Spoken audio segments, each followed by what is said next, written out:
Thank you for listening to another episode of the Upstate Golf Guys Podcast, where 518 golfs the Cape. We hope you enjoy.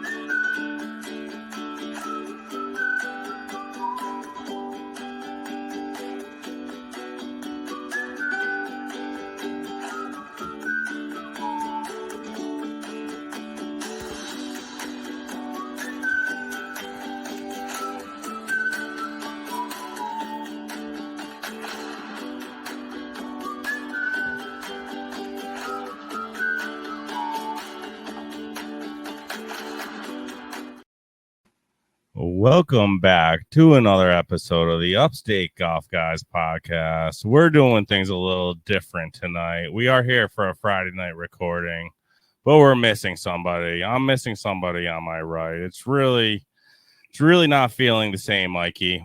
What's going on, kiddo? Hold on. Mikey's busy. Okay. All right. What? Oh, we're starting? We started? We started. What's up, what kiddo? were you saying? RGB? I just Where saying is he? we're missing RGB. he? We're missing him. He's got a road trip this weekend.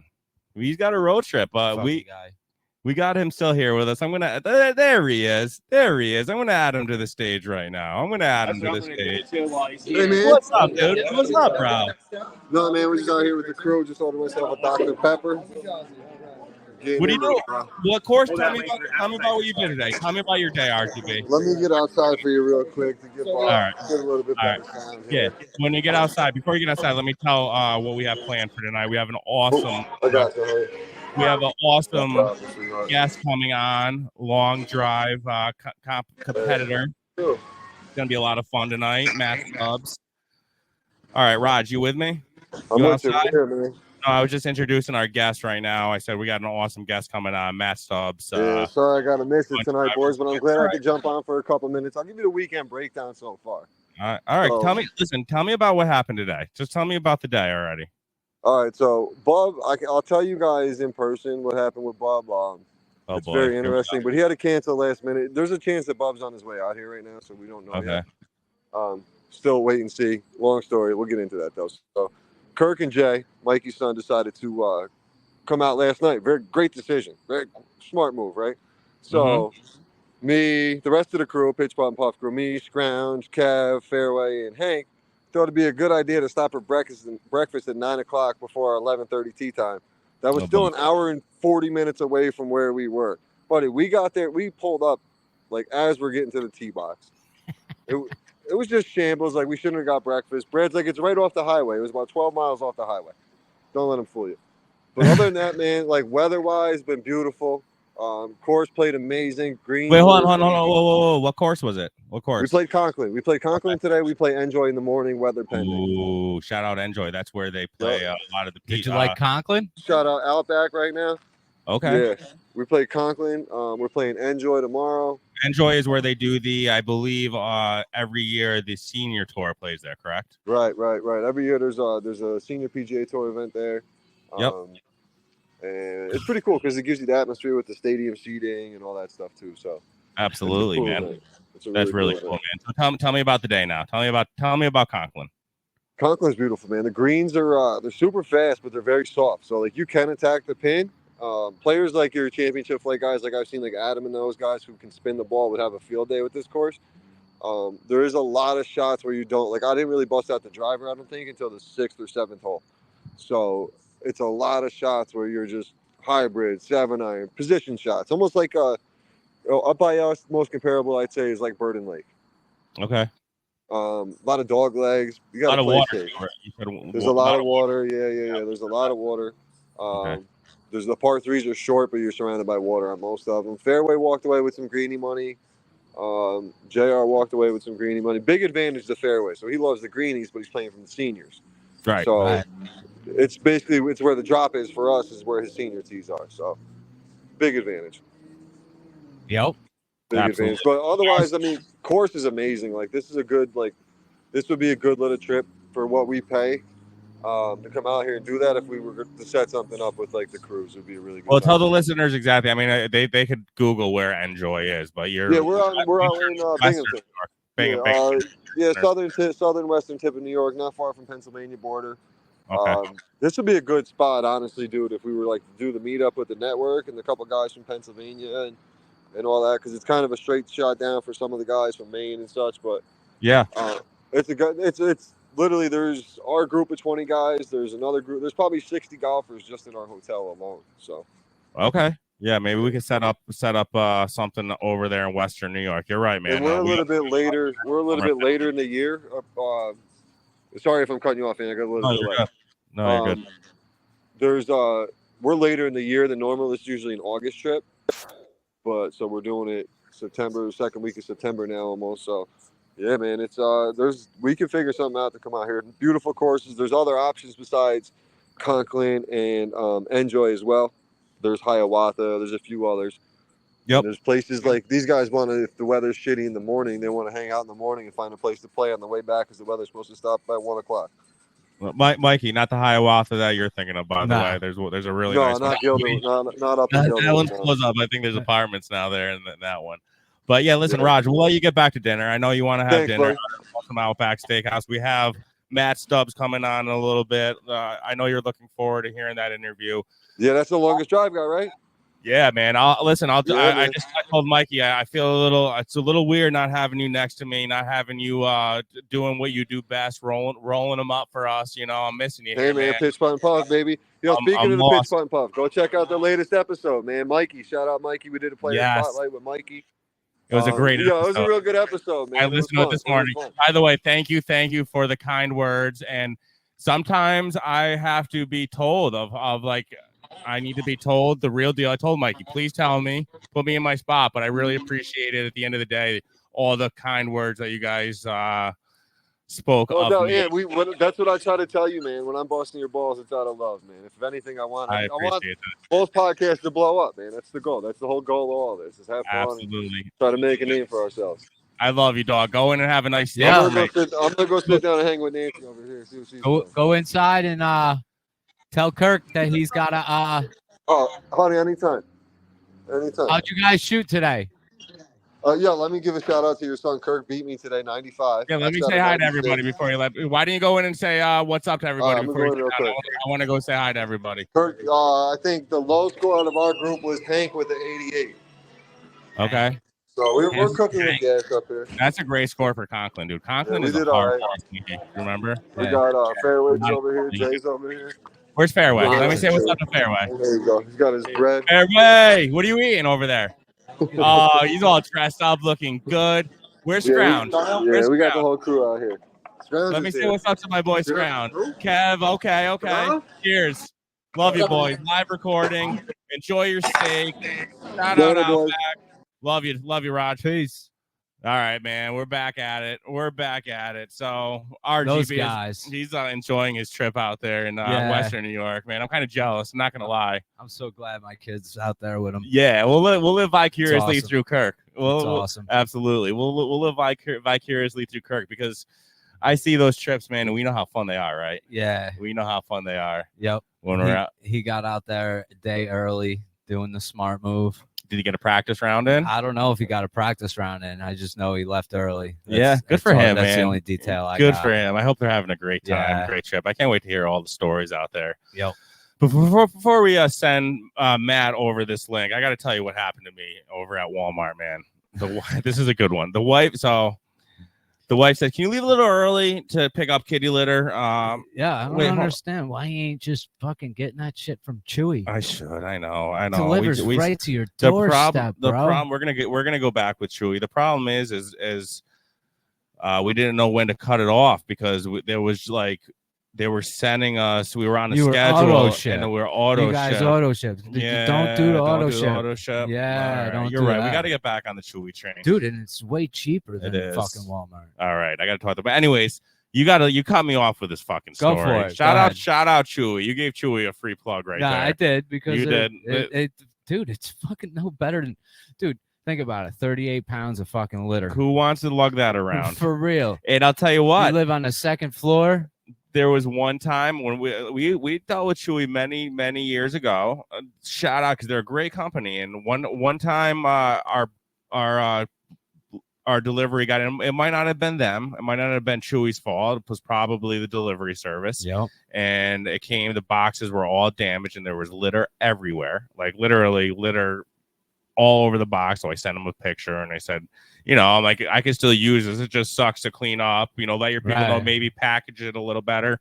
They sent me 2 free boxes of kitty litter on the house, even though I was able to use them. So they're good. They are good people. Yeah, you're right, man. You're right. Give me Chewy. I might have to go back on that Chewy train. That's at least one thing that because I what's even is cat litter and the big bags of dog food. You know what's even better fact that going back to Chewy, what's the best of all? That I don't have to deal with fucking Walmart. Yeah, that's what I was trying to get at and get out. Because listen to the story tonight, dude. For cat litter. Listen, the wife said, "Can you just leave a little early for cat litter?" It's the one thing on the grocery list that we need now. Because as cat owners, you want to stay on top of it, Mikey. Right? You gotta have that litter. So I'm on kind of a schedule. Mikey says come around 7:30 for recording. So it's around 6:15. So I said, all right. I said I want to grab a bite to eat. I ate something, go into Walmart, thinking I gave myself plenty of time to go in there and be here by 7 o'clock. Well, that was fucking a wrong thought, dude. Number one, going into Walmart on a Friday night. Number one. At that hour, too? Yeah, number one. Okay. So I walk in. First thing I see is a guy standing with no groceries. Like our society, dude, is fucked right now. Is what I just go to Walmart on a Friday night and you could just see the downfall of society. Dude, this guy was standing in an aisle and it literally caught my attention. I thought I maybe took a few too many mushrooms this morning or whatever, when I do the microdosing, but it wasn't that. It was not that. This guy I thought maybe he had the earpiece in. Was he talking like on his phone? I was trying to figure out, like you say, throwing shit on the wall, throwing shit against the wall, seeing if it sticks. What is this fucking guy doing? But when he started answering himself about, what kind of apples he asked a question about apples, and then he answered it, and then he sat there and had a conversation about apples for fucking 10 minutes. Dude, it was like literally like, again, they say talking to yourself is okay, but when you start answering, it's like having a full conversation. This guy, I literally was like, whoa. And then I see that you had a good answer to this, Mikey, but I didn't really think of it. I'm going to get my kitty litter, and I see a normal looking lady with a baby carriage, pushing a baby car. So I do the thing, and like I have babies, so I'm thinking I'm gonna turn around and see a cute little baby, and I look in, and I saw a bunch of groceries. That's what she was shopping with and not a shopping cart. But Mikey, what did you say? What was your thought? That's her bag. That's what her bag on wheels. She's walking home with that fucking thing. I didn't even think about that. I thought this lady's like, whatever. You don't want to take home a shopping cart. I guess that is really a genius thought. She probably was just a grandma, and she had the baby. They got baskets on wheels that you see all the older folks that used to use them. You kind of like that wasn't as weird as the guy talking to himself about apples and answering himself. It was just. I think that's becoming normal too. Yeah, no, I know. I get it. But so anyways, dude, you go in, and then I couldn't just get out of the place with all the self-checkouts. I even asked the guy, he was helping me with the self-checkout. I said, do you guys see that this is a bonus or more of a pain in the ass? And he said, there's pluses. There's positives and negatives for sure. Both. It's less overhead for them. Right. But they're getting fucking robbed blind, dude. No, they ain't. Yes, they are. No, they ain't. Blind? They're just getting robbed right in front of their face. What is it, Mike? No, that's all write-off shit, dude. They don't care about that. They don't give a fuck. Okay, they plan that. What is that called? Cost of overhead. Man. Or it's called like they write that those big businesses. It's part of doing business. That's their throwaway money, dude. You know what I mean? Yeah. Yeah, man, it's kind of sick to see how much money is out there. That doesn't have to tell you nothing. All you got to do is start looking down the aisles Yeah. Go down the deodorant aisle. Oh, it's all This locked shit's up. all locked up. Yeah, that's another story. What dude. the fuck is that shit got to be locked up for? No, I know. You know it what I mean? Sucks. That's what I mean. It's the society we got. Trying to go to Walmart on a Friday night and getting in and out of that place. You ain't doing it on no the more. other shoe on the other foot. I can understand why They're people doing it. need to steal. Yeah. Bidenomics, bro. I get it.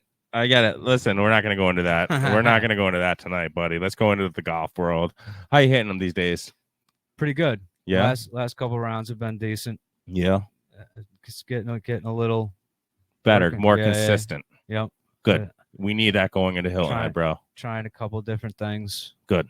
We need that going into Hilton Head, man. The confidence is really important going into this national championship of ours. I mean, it's kind of funny going into it because I at least know I'm going to get fucking smoked, dude.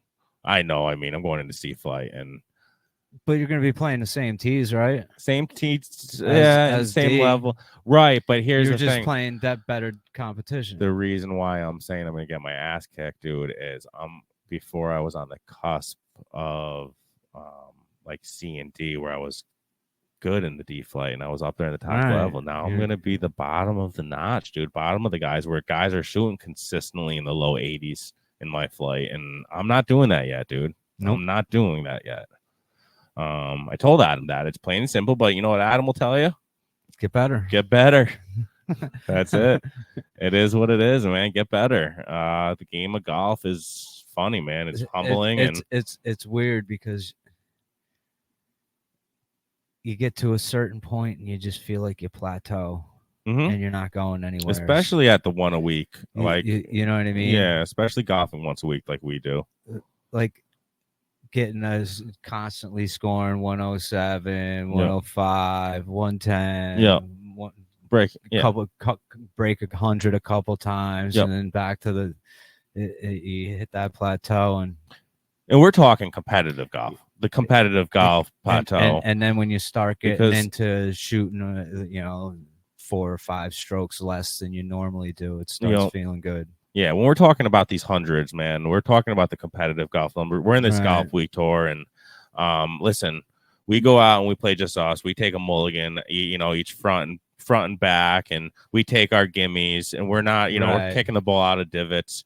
But those scores you're speaking of is competitive golf scores, and we're playing right to the hole. We're playing by every fucking rule.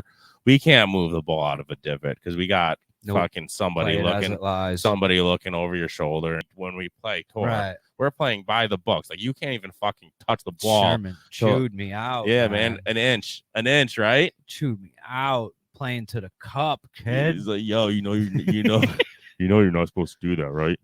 He's a big 2 inches. He's a big supporter of us by the now, Sherman. I love you, Sherman.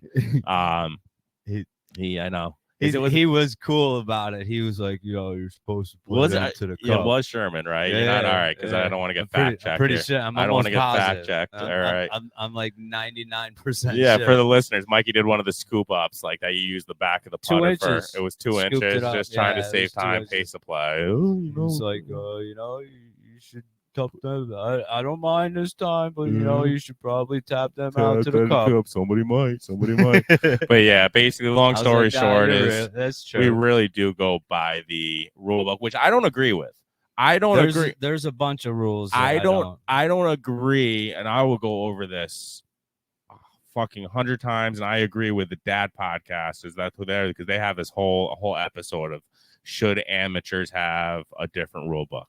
Absolutely. We should have a different fucking rule book than the pros, dude. Absolutely. Number one, I'll give you one reason. Golf is way too hard for amateurs. What's one thing that pros have that we don't? What's one thing that they have? Got spotters. There everywhere. You go. Boom.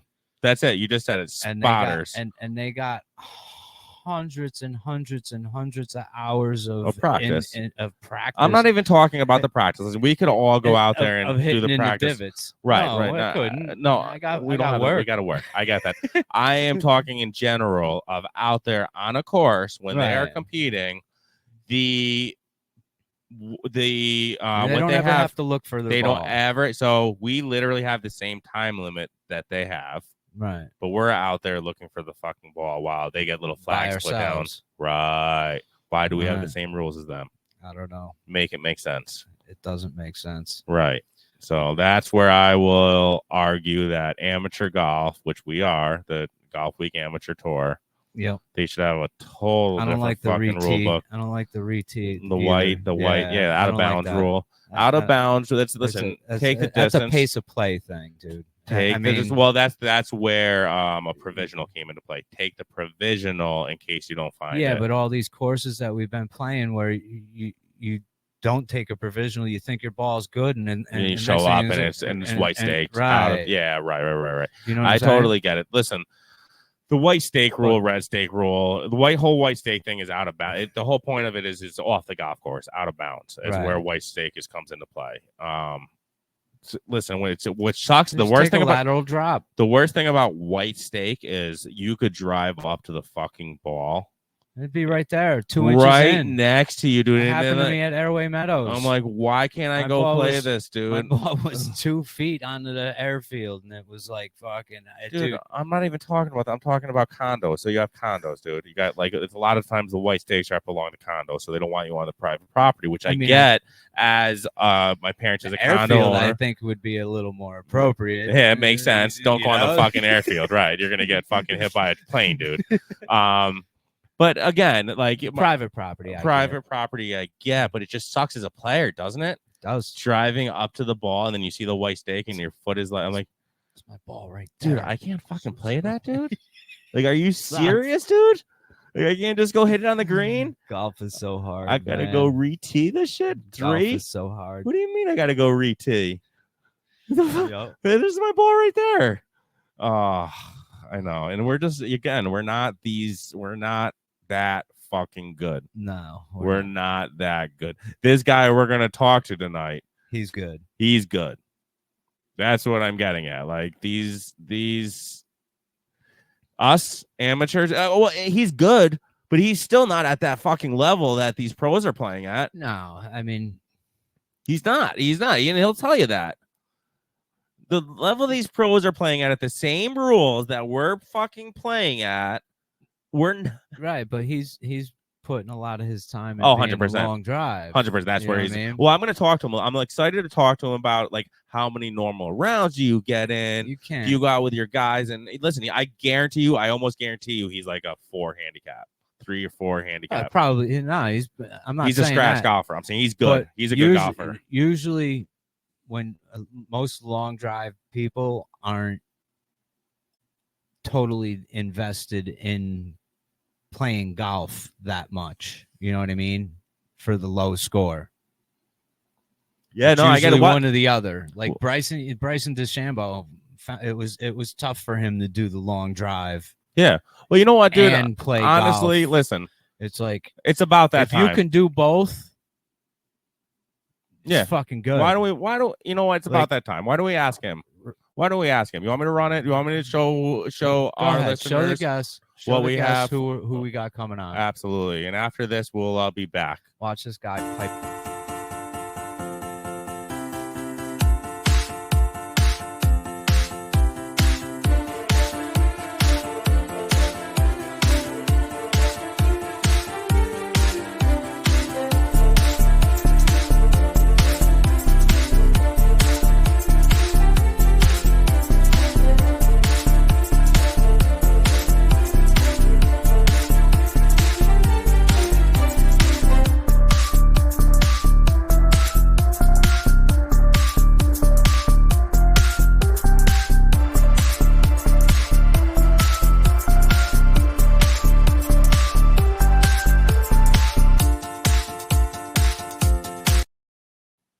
Yo, did you see the fucking bend on that, dude?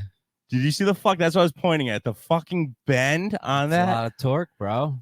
It's sick, dude. It's a lot of That's torque. So sick, dude. I really, really, really am looking forward to getting Matt on. That's why I build pools and not fucking long drive. All right. We'll be back after this short intermission with Matt.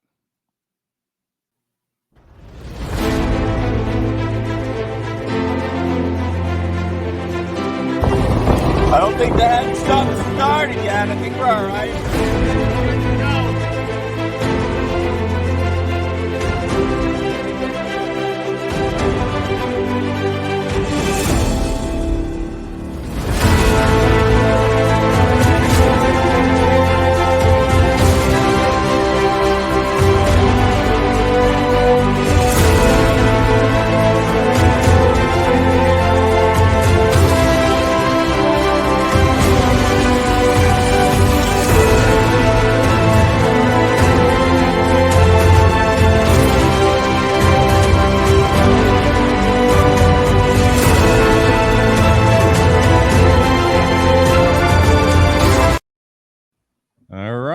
are back after that short intermission with long drive competitor Matt Stubbs. What's up, Matt? How you doing? I'm great, thank you. Thank you for having me on. Oh, thanks for coming on and giving us the time. And we really are looking forward to this little interview and chatting with you and kind of getting the inside scoop of what goes on with the long drive competition, your day-to-day grind. So why don't first before we get into all that, tell me what got you into golf. So I started playing golf when I was about 5 years old back in Australia, where my parents decided to build a house. There was a little 9-hole golf course within walking distance from the house and really safe neighborhood in acreage. So they'd let me walk to the golf course and I'd play golf and then walk home and play golf from when I was 5 through about 18. And then I was trying to pursue the college golf way. But I went to a really academically focused school. So in grade 12, education took the priority and the golf game wasn't quite up to where it needed to be to get those Div 1 scholarships in the US. So I actually stopped playing golf for about 5-6 years and then picked it back up again when I was in the corporate world, and golf's great for business. And got my golf game back and went again from there. Absolutely, man. So tell me a little bit about what got you into the long drive end. Yeah, so I was really pushed into long drive by my friends and my coach at the time. I was always fast on course for a golfer. I was swinging 126, 127 on course and hitting good balls. So that covers most golfers in the world.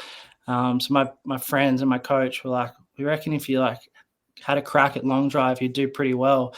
So they entered me into my first long drive event, which was in my hometown on the Gold Coast, just in the amateur division. And I turned up and with just a gamer setup, 45-inch shaft, I won the amateur division by 40 meters. Nice. And beat a number of the Australian pros that were there on the night as well. And afterwards, the organizer of Long Drive Australia asked if I wanted to represent Australia at the World Championships as an amateur, which was just 10 weeks later.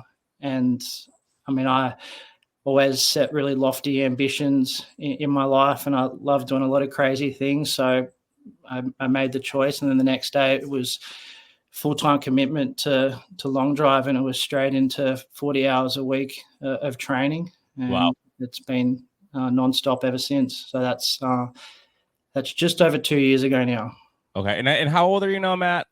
I'm 31. 31. Okay. Yeah. Gotcha. So, geez, man. So you kind of answered my question. I was going to ask you next, how often do you get out to actually enjoy a round with the guys? I mean, do you get to go out and actually play a round, or do you just focus basically on crushing the ball? I mean, so it's up and down. So our season wrapped up on the World Long Drive Tour the second week of August. So that's the major tour, the biggest events of the year. So I've been able to play a bit more golf in the meantime. I've got one more event left this season, the last week of September, and then it'll be off-season training in Australia for 5 months. Not quite sure what that's going to look like for golf, but I do really enjoy still playing golf. It keeps me sane, and I enjoy it. Absolutely, man. You still gotta get out there with the guys. Yeah, no, 100%. So it's always good getting out there. And I mean, as a long drive pro, you're always getting invites to go out and play because people just want to see how far you hit the ball on course. So there's plenty of opportunities. Absolutely, long drive is definitely good. Yeah, I love watching. I watch a lot of Kyle Berkshire. Yeah, how dare you? I'm sure you hear that name a lot, right? Of course you do. Actually, he doesn't even really post anything of long drive anymore. He's actually playing now. Yeah, he posts a lot of on-course golf content. I know he's got full ambition and drive to play on the PGA Tour. So, does he? Yeah, a lot of his time and focus is going towards that. Yeah. Awesome. So Matt, what is your handicap today going out there? What are you at? So currently when I'm playing for money, I'll play off scratch at the moment. Okay. The lowest I got down to was before my wrist surgery in November that's passed. I was playing off +5. Oh, wow. So, I mean, that's one of the things I am looking forward to this off season is getting that golf game back. It started to come back the last few rounds, so it's been nice shooting under par again consistently. But Absolutely. I miss when golf was easy. Are you allowed to? So we're in the Golf Week Amateur Tour. It's a nationwide tour. I don't know if you've heard of it. Are you? Are you still considered an amateur in like the competitive, or like would you be able to play in the champ flight? Are you allowed to do it? No, absolutely. We're still amateurs in the golf world. You take someone like Jacob Galladay, Jesus of Golf, or Bryce Verplank. They're very, very good professionals in long drive, but they both compete as amateurs.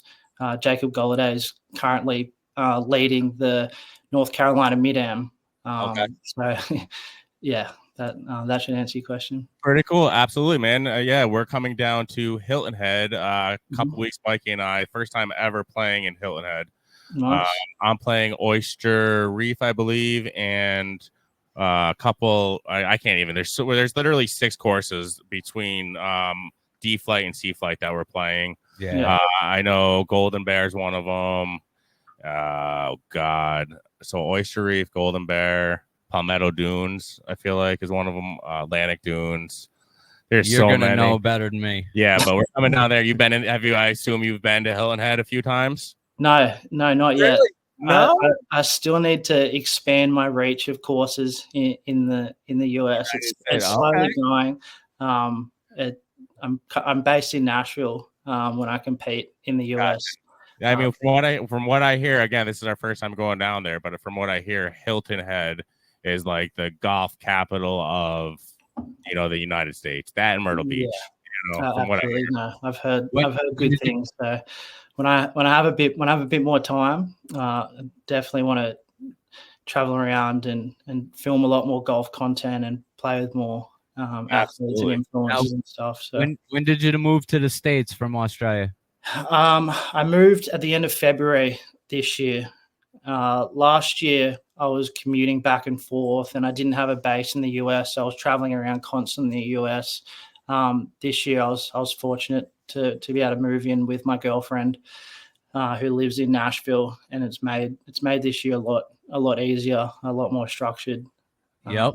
A lot less flying, man, a lot less taxing. Exactly. No, it's been great. How often do you go out and get training as far as, you said that you do like 40 hours a week? So that's full-time off-season training. Yeah, that'll be 5-6 gym sessions a week, 3 to 4 hitting sessions a week with our coach.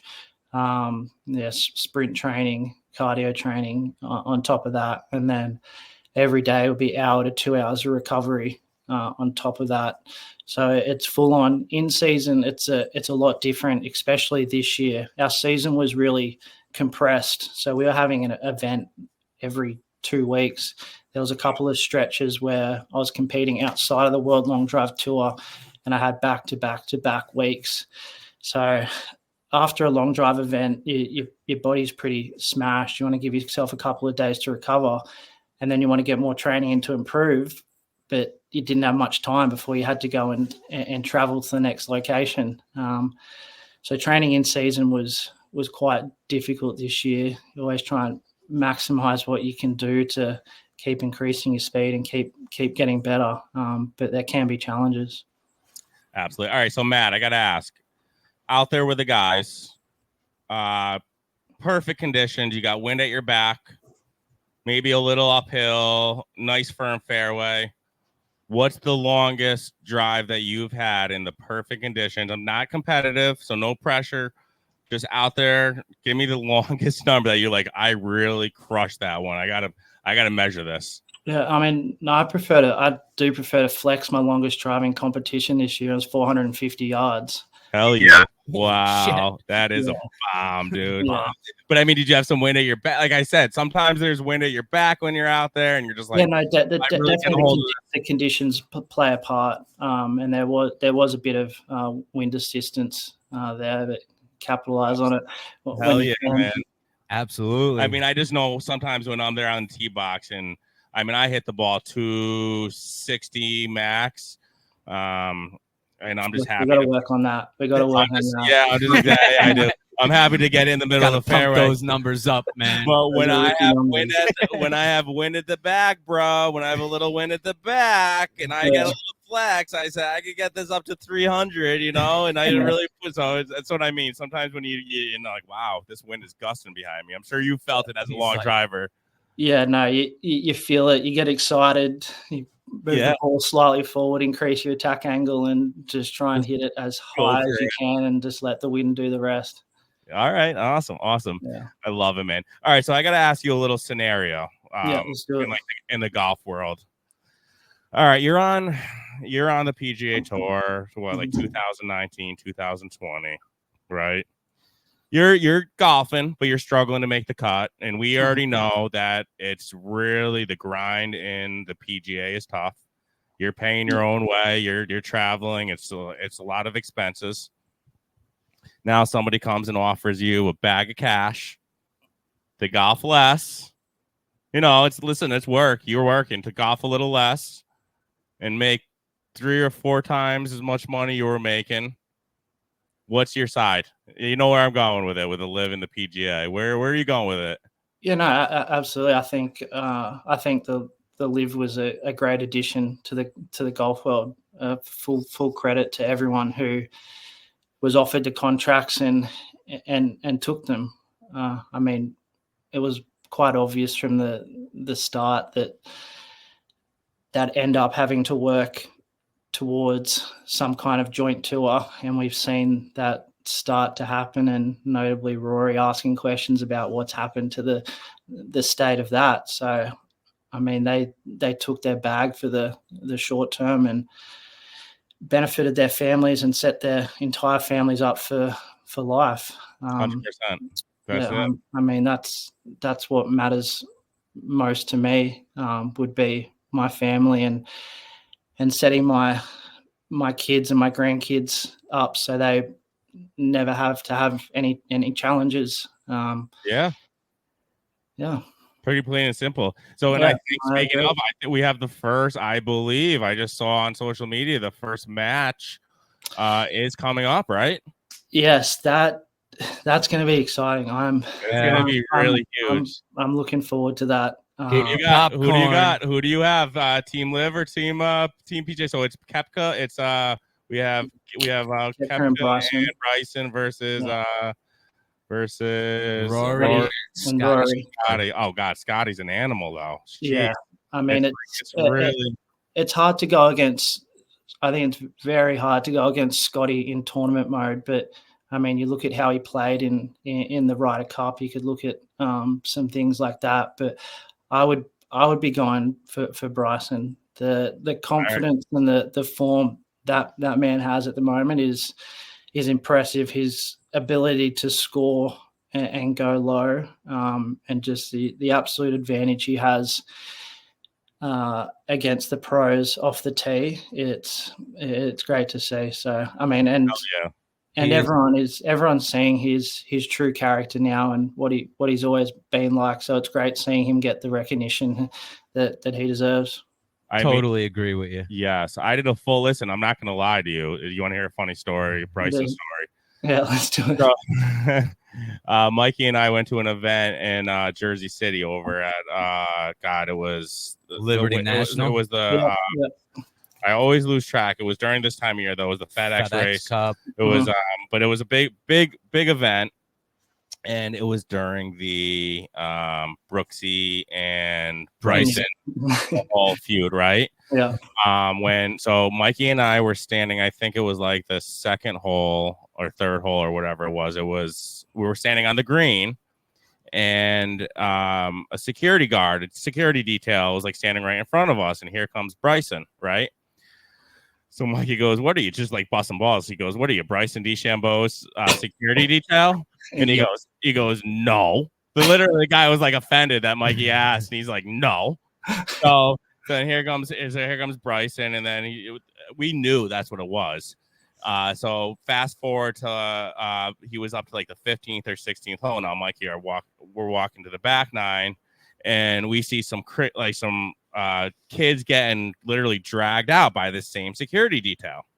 Yeah. So I said, what's going on here? And we asked like just a couple patrons that were watching, and they said, I think they were yelling Brooksy to Bryson, and he pointed to him. And so at this time, Bryson was literally getting kids thrown out of events, and we witnessed it. That's right. All right. And now again, so this was maybe 2000. This was right when COVID started. So I think 2020.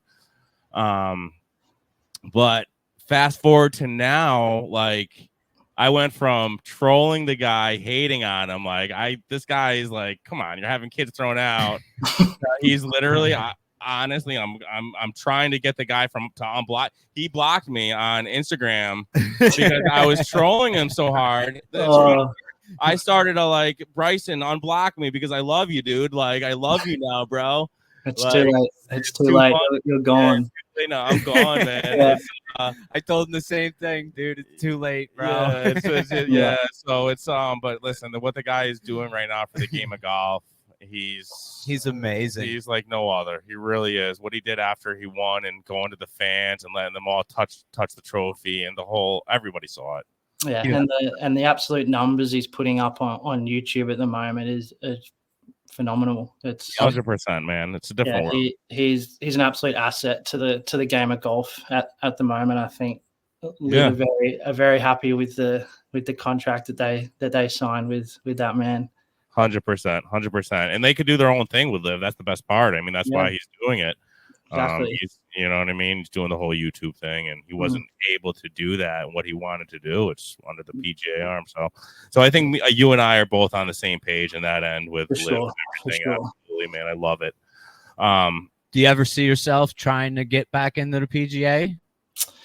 I mean, as I said before, like I always do have really lofty ambitions and set massive goals to myself, and it's definitely something that's in the back of my mind. It's not currently on the timeline. Like I've got a lot of goals that I want to tick off in long drive first, and in life. But no, it's definitely something that I've thought about. I think athletically, and physically, I'm not my age. So I feel like I still have a good amount of time where if I want to pursue that, I can. But no, the golf game is currently a long way away from where it needs to be even anywhere near competitive with those guys. People don't quite understand the difference with those tour level pros. I'm very fortunate that I can play with tour level pros and mini tour guys and high level amateurs fairly often, and you can see the very distinct levels, and the average person doesn't quite understand those ones. Right. Yep. Now, outside the golf world a little bit, I was, doing my research on you. It looks like you try starting a new business with the wife, a candle company. Yes. Yeah. No, we recently launched that. We had our launch party 2 weekends ago. It was massive. It was a great success. Then we launched a website a few nights later and sold out on 2 of the candles inside 24 hours. We have a number of exciting collaborations in the works at the moment, and stores wanting to stock. So no, it's been a great start. Something that came completely out of nowhere, but really grateful that we decided to take the leap. Good for you, man. Good. I see you're a family man, and that's awesome, man. The family. Sure. Listen, for me, I always say family first, golf second.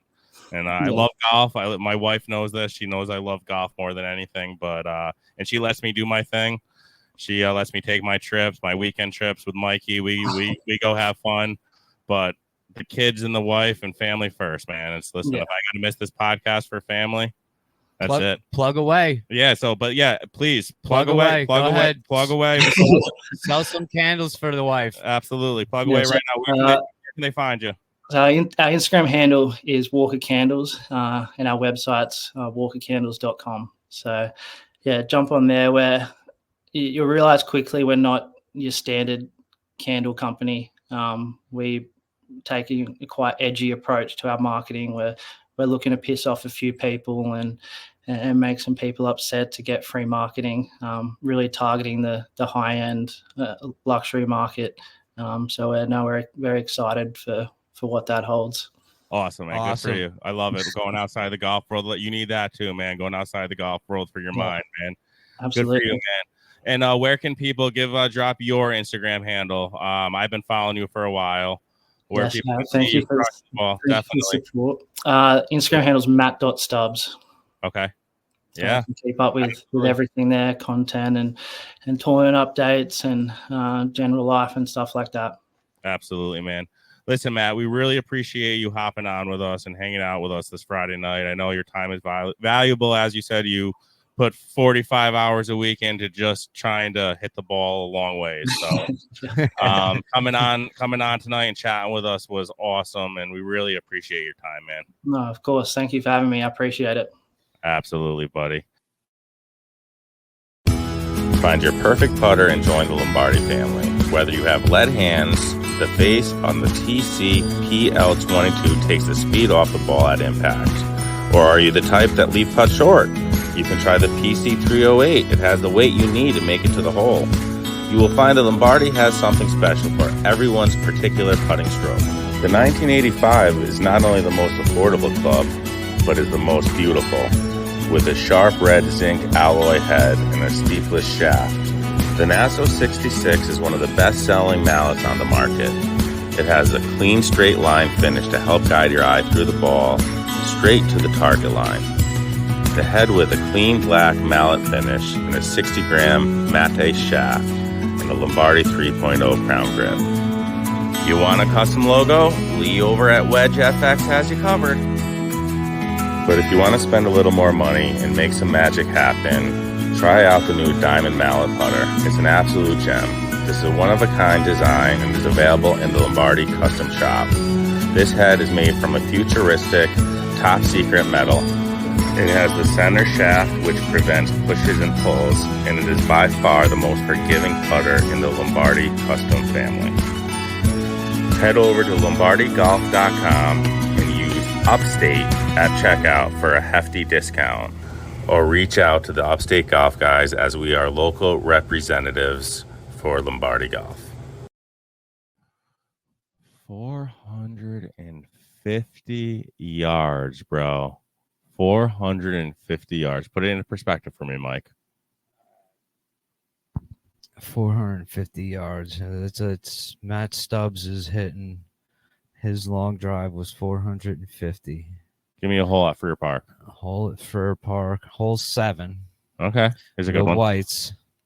It's 431. Stop it. I'm dead serious. What? Par 5. So he's putting it over the green. I'm from the blues. 469. He's putting it on the green.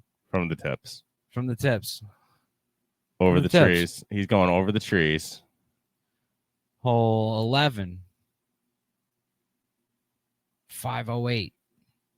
All right, so that's a little longer. He's putting it in the front edge. He's at least a 50-yard fucking what? For an albatross. 60 degree. For an albatross. Fucking. Not even. Let's see. Hole 15. Yeah. 503. It's another fucking 50-yard wedge in. Right. A couple par 4s, dude, that he can put in the hole in one. 408 on hole 10. I want Matt on my scramble team, bro, next month. 412 for the JPM on hole 14. Yo, these are from the tips. Yo, Matt, and that's from the tips. Matt, can you come? Listen, we need you, buddy. We need a ringer. October 5th, Matt. I know you're listening to the end of this. We need a ringer for Freer Park. We need you to put it on the green. We can't win it anyways. I know, but dude, if Stubbs showed up, man, and we said, listen, I got to do this, putting it on the fucking green at a par 5, you ain't competing with us. Playing best ball. Do you know who I am? Long drive, fucking 450 yards. Wait, the long drive with the long drive. Andy's a scratch golfer. Wait. How about the long drive?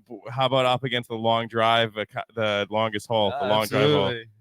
put him at the 15. You know, the sign. Give me them prizes. Give me them prizes. I want to see Matt's name on that sign at like 475 yards for a fucking drive up the middle. Shit. Fucking just put it into perspective, though, man. When I told him, it was funny. When I said I put it out there 250, we got to work on that.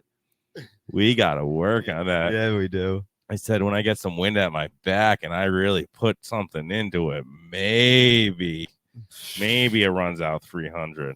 Maybe. I got to go hit the gym. Yo, shout out Matt, though, dude. That dude, we were just saying on the break that guy is cool as shit. You'll see in the video when his legs are the size of fucking tree trunks. Oh, yeah.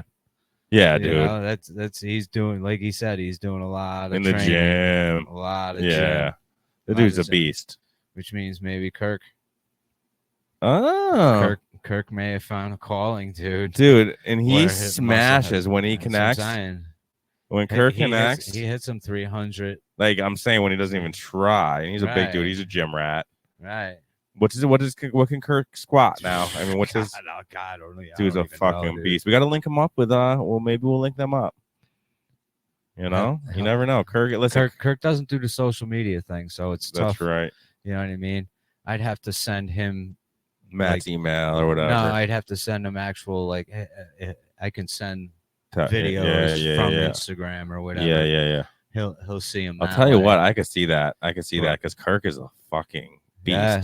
Yep. As soon as I seen how big he was in the video, it reminded you of Kirk a little bit. Hit the legs. Yeah. Yep. Absolutely, man. Shout out though. Listen, we might possibly be playing around in the near future. We were just talking about it off.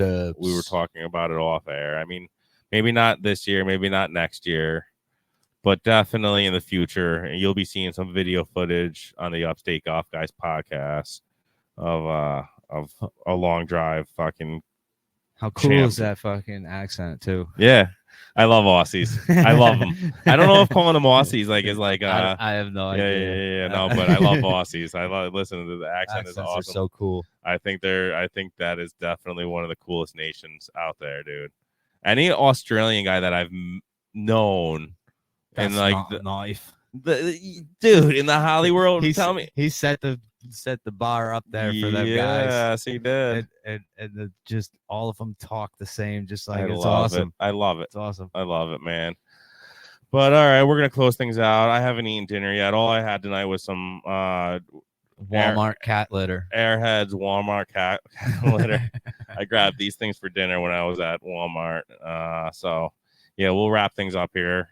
Really appreciate everybody listening and the Golf Week Tour really giving us a ton of support. We got a big trip coming up next month for us, Golf Week. And if you're not part of the Golf Week Tour, you should start looking into becoming part of the Golf Week Tour. Absolutely, man. Maybe we can get. That's why I asked Matt that question. Maybe we could get Matt on as like a special guest appearance to come on because Adam's always looking for just like people coming on, not necessarily members, just kind of. He's always opens it up to guests to come on and just see what it's all about. Yeah. So I would love to see him come in and smash Adam sometime in Champ Flight. Right. Absolutely. That'd be fucking awesome to see him come. That's why I was asking him, are you allowed to do that? Right. Because Adam needs some competition. Right. That's competition. Come on, Matt. Come on up here and smash Adam in Champ Flight, buddy. But yeah, we're gonna close things out. Definitely check out Matt Stubbs on his Instagram handle. He's really a fun follow.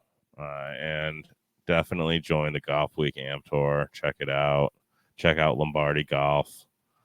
The putters are amazing. Yeah. On point. I mean, we're above and beyond. We're turning into a Lombardi family up here in the upstate region. So that's it, Uncle Paulie. We love you, guy. We love you, Uncle Paulie. Thanks. Oh, let me just tell the story real quick before we close out. I know we got to close out, but fucking show up to the house today. Literally, Paulie's getting me in trouble, Mike. Getting me in trouble here with the rest of the Upstate Golf Guys. I'm gonna say this on air. I told Paul. I said, Paul, listen, the Upstate Golf Guys podcast is not just one person, not just me. There's three of us.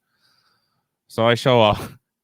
I show up home. I show up to the house and I see a box, big fucking box. I said, what is this? I swear to God, I had no idea anything was coming. Yeah. And it's a big box. What is Uncle Paulie cleaning out his closet? what is this thing?